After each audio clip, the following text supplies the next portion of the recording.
Well, I think I'll go ahead and get started.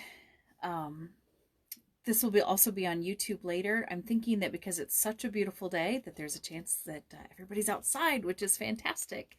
And I'm trying to let some of that sunshine come in. So, like I said, we'll get started and we'll read through this chapter, and then you can always catch it on YouTube later at Laura's Voice. So, I am Laura Richcreek with Laura's Voice. We have been reading The Giant Scissors by Annie Fellows Johnston, and it was originally published in 1898. And we have a picture of her. This is Annie Fellows Johnston. And I have a couple of notes to make, and then I have a list of thank yous. So I'm going to start with the thank yous. I appreciate the people who have been checking in, tuning in, listening, following up on YouTube, leaving comments, and I always enjoy feedback. I think I have a cat hair on my lip. Gotta shut all the animals out. Sometimes it's a wrestling match. So here's a list of people who have been watching and that I'd like to thank personally. So Amy, thank you. Brett, Steve, Rod, Marilyn, Derek, Carl, Mihai, MD, Jeff, and JD, Joe, Dawn, Sarah, Doug, John, Jane, Ev, although I have to pay her, Deb, Adriana, Kim, Beth, Bill, and Mrs. Haslam, my kindergarten teacher, which is pretty cool to have her tuning in.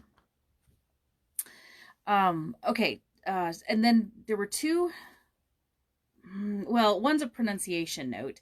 The other has to do with a song.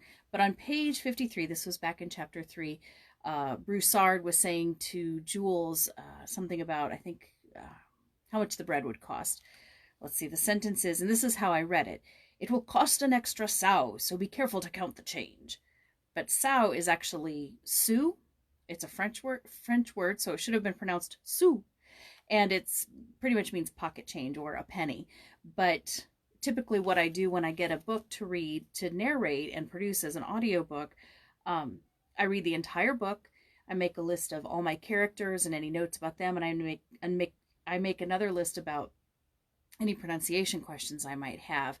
And since this is read cold, and we're both reading the book for the first time together, I'm missing some of those pronunciation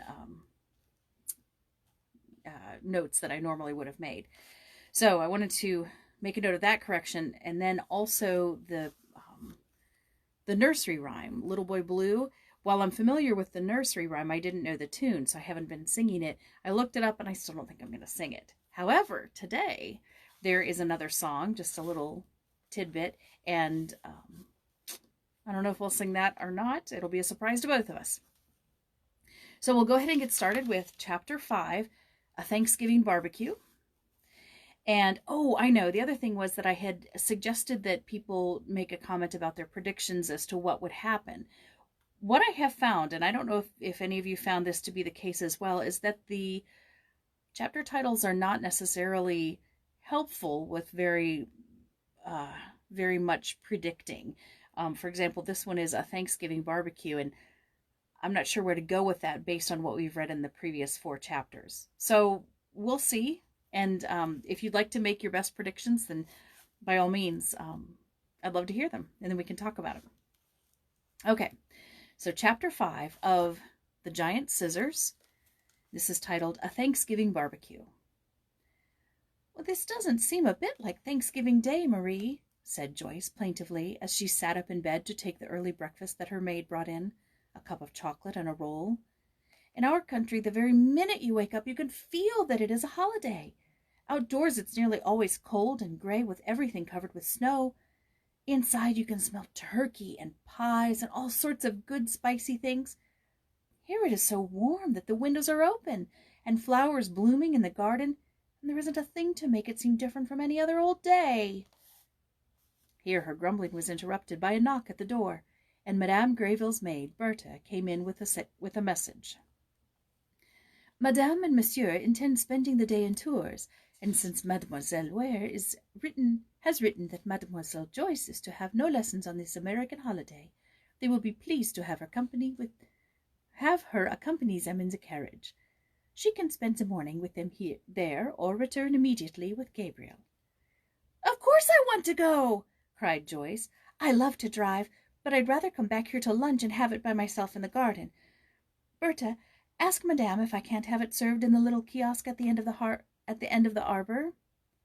As soon as she had received a most gracious permission, Joyce began to make a little plan. It troubled her conscience somewhat, for she felt that she ought to mention it to Madame, but she was almost certain that Madame would object, and she had set her heart on carrying it out.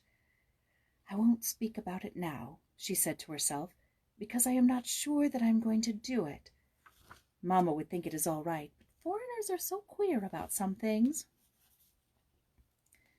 Uncertain as Joyce may have been about her future actions, as they drove towards town, no sooner had Madame and Monsieur stepped from the carriage on the Rue Nationale than she was perfectly sure.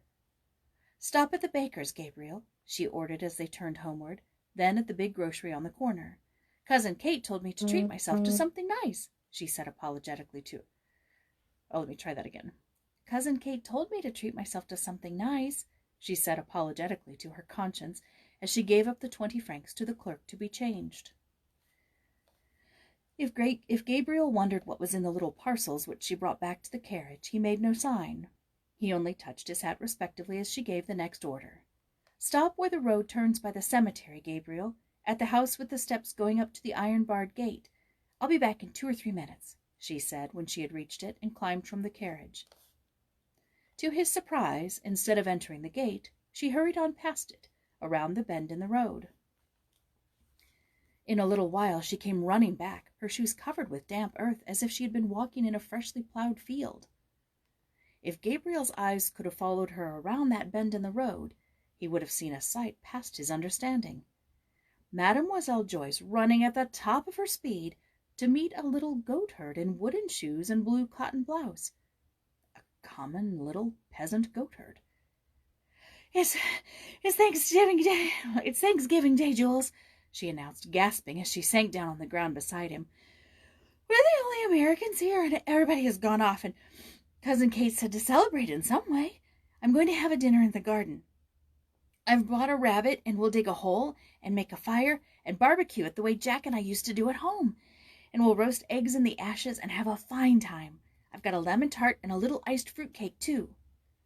All this was poured out in such breathless haste, and in such a confusion of tongues, first a sentence of English and then a word of French, that it is no wonder that Jules grew bewildered in trying to follow her. She had to begin again at the beginning and speak very slowly in order to make him understand that it was a feast day of some kind, and that he, Jules, was invited to some sort of a strange, wonderful entertainment in Monsieur Greville's garden. "But Broussard is away from home," said Jules, "and there is no one to watch the goats and keep them from straying down the road. Still, it would be just the same if he were home," he added sadly. "He would not let me go, I am sure. I have never been out of sight of that roost since I first came here, except on errands to the village when I had to run all the way back."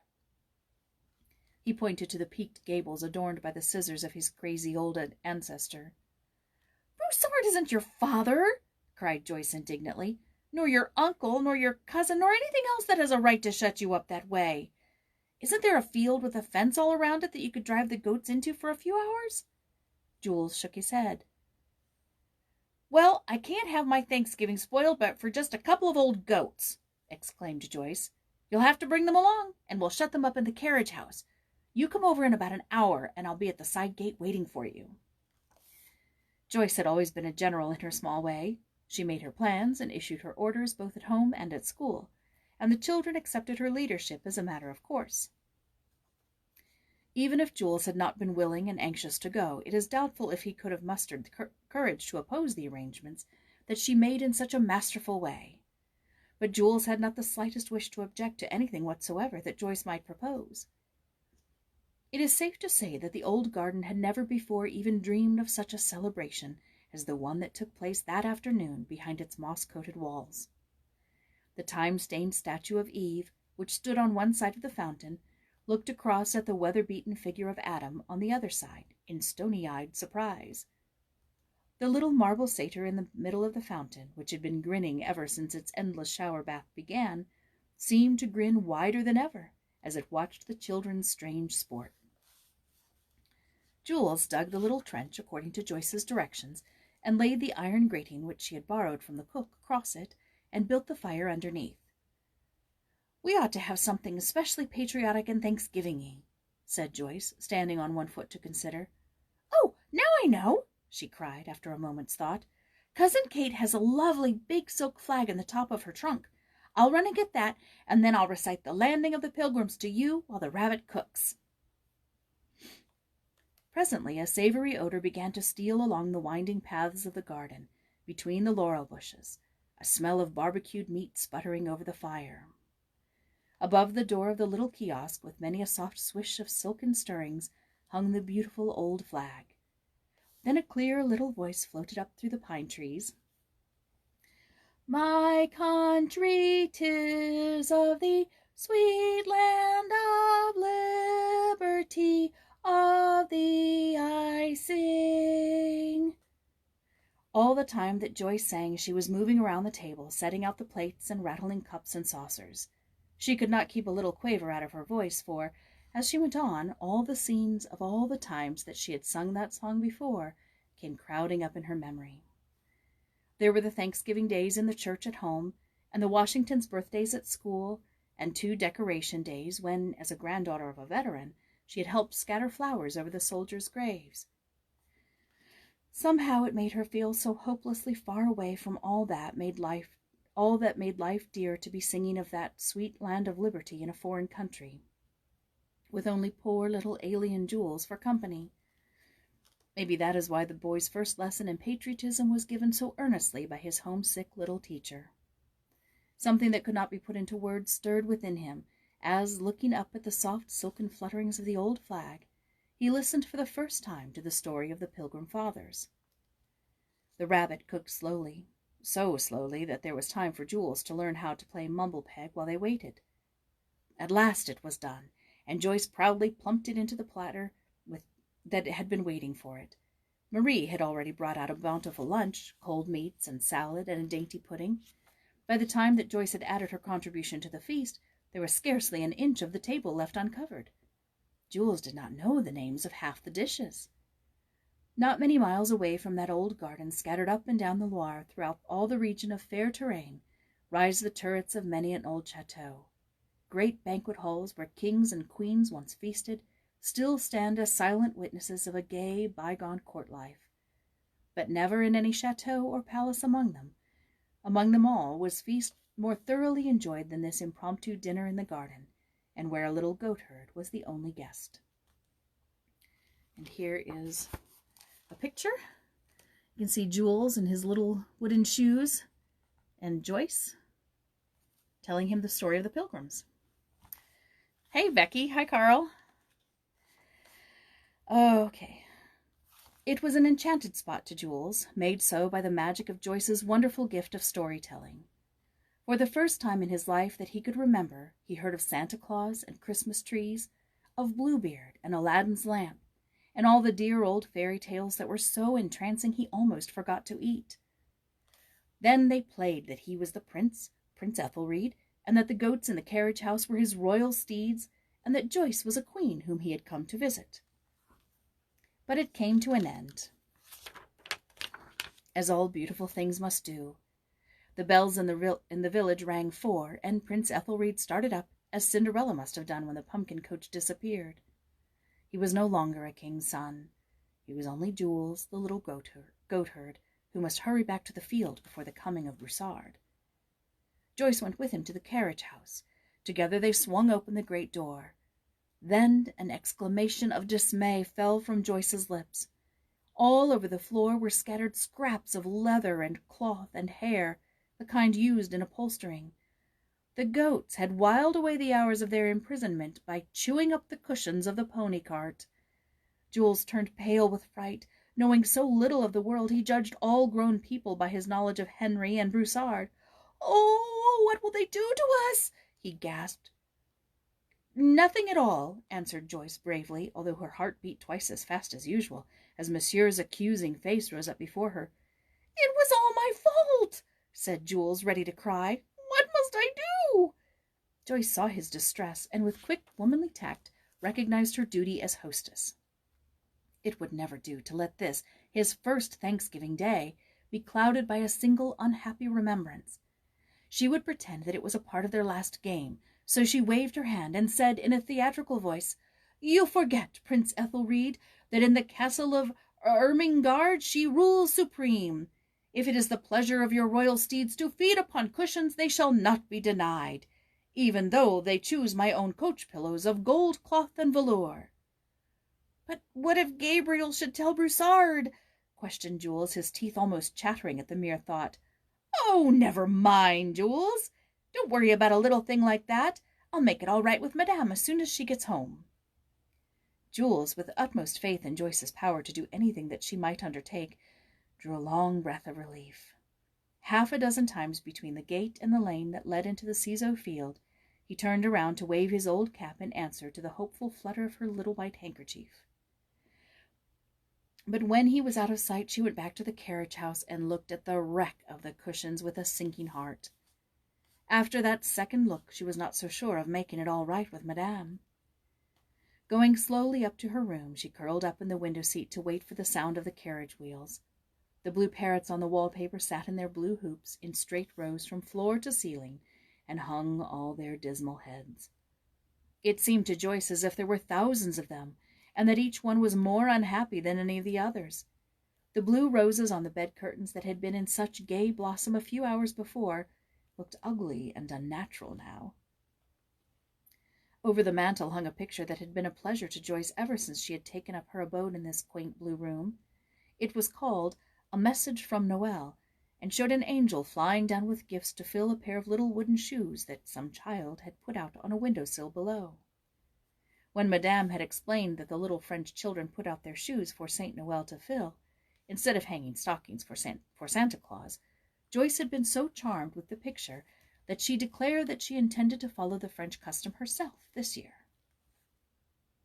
Now, even the picture looked different, since she had lost her joyful anticipations of Christmas. It is all Noel to me now, she sobbed.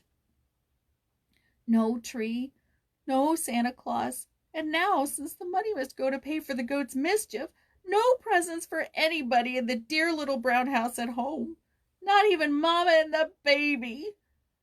A big salty tear trickled down the side of Joyce's nose and splashed on her hand. Then another one. It was such a gloomy ending for her happy Thanksgiving Day. One consoling thought came to her in time to stop the deluge that threatened. Anyway, Jules has had a good time for once in his life. The thought cheered her so much that when Marie came in to light the lamps, Joyce was walking up and down the room with her hands behind her back, singing. As soon as she was dressed for dinner, she went downstairs, but found no one in the drawing-room. A small fire burned cozily on the hearth, for the November nights were growing chilly. Joyce picked up a book and tried to read, but found herself looking towards the door fully as often as at the page before her. Presently she set her teeth together and swallowed hard, for there was a rustling in the hall. The porter was pushed aside, and Madame swept into the room in a dinner gown of dark red velvet. To Joyce's waiting eyes she seemed more imposing, more elegant, and more unapproachable than she had ever been before. At Madame's entrance Joyce rose as usual, but when the red velvet train had swept on to a seat beside the fire, she still remained standing. Her lips seemed glued together after those first words of greeting. "Be seated, mademoiselle," said the lady, with a graceful motion of her hand towards a chair. "How have you enjoyed your holiday?" Joyce gave a final swallow of the choking lump in her throat and began her humble confession that she had framed upstairs among the rows of dismal blue wallpaper parrots. She started with Clotilde Robard's story of Jules, told of her accidental meeting with him, of all that she knew of his hard life with Broussard, and of her longing for someone to play with. Then she acknowledged that she had planned the barbecue secretly, fearing that Madame would not allow her to invite the little goatherd. At the conclusion, She opened the handkerchief which she had been holding tightly clenched in her hand, and poured its contents in the red velvet lap. "There's all that is left of my Christmas money," she said sadly. 17 francs and 2 sous. If it isn't enough to pay for the cushions, I'll write to Cousin Kate, and maybe she will lend me the rest." Madame gathered up the handful of coin and slowly rose. "It is only a step to the carriage house," she said. "If you will kindly ring for Bertha to bring a lamp, we will look to see how much damage has been done." It was an unusual procession that filed down the garden walk a few minutes later. First came Bertha in her black dress and white cap, holding a lamp high above her head, and screwing her forehead into a mass of wrinkles as she peered out into the surrounding darkness. After her came Madame, holding her upper dress and stepping daintily along in her high-heeled little slippers. Joyce brought up the rear, stumbling along in the darkness of Madame's large shadow, so absorbed in her troubles that she did not see the amused expression on the face of the grinning satyr in the fountain. Eve, looking across at Adam, seemed to wink one of her stony eyes, as much to say, "Somebody else has been getting into trouble. There are more kinds of forbidden fruit than one.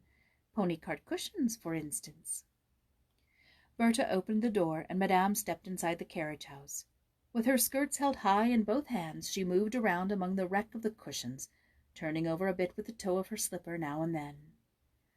Madame wore velvet dinner gowns, it is true, and her house was elegant in its fine old furnishings bought generations ago. But only her dressmaker and herself knew how many times those gowns had been ripped and cleaned and remodeled. It was only constant housewifely skill that kept the antique furniture repaired, and the ancient brocade hangings from falling into holes. None but a Frenchwoman, trained in petty economies, could have guessed how little money and how much thought was spent in keeping her table up to its high standard of excellence. Now, as she looked and estimated, counting the fingers of one hand with the thumb of the other, a wish stirred in her kind old heart that she need not take the child's money. But new cushions must be bought, and she must be just to herself before she could be generous to others. So she went on with her estimating and counting, and then called Gabriel to consult with him. "Much of the same hair can be used again," she said finally, "and the cushions were partly torn so that it would not be right for you to have to bear the whole expense of new ones. I shall keep 16. No, I shall keep only 15 francs of your money, mademoiselle. I am sorry to take any of it, since you have been so frank with me, but you must see that it would not be justice for me to have to suffer in consequence of your fault. In France, children do nothing without the permission of their elders, and it would be well for you to adopt the same rule, my dear mademoiselle." Here she dropped 2 francs and 2 sous into Joyce's hand. It was more than she had dared to hope for. Now there would be at least a little picture book apiece for the children at home. This time Joyce saw the grin on the satyr's face when they passed the fountain. She was smiling herself when they entered the house, where Monsieur was waiting to escort them politely into dinner. And that's the end of chapter 5. So, what's today? Friday? So Tuesday we'll have chapter 6, which is titled Joyce Plays Ghost. And if you have some predictions, then by all means, let me know what they are.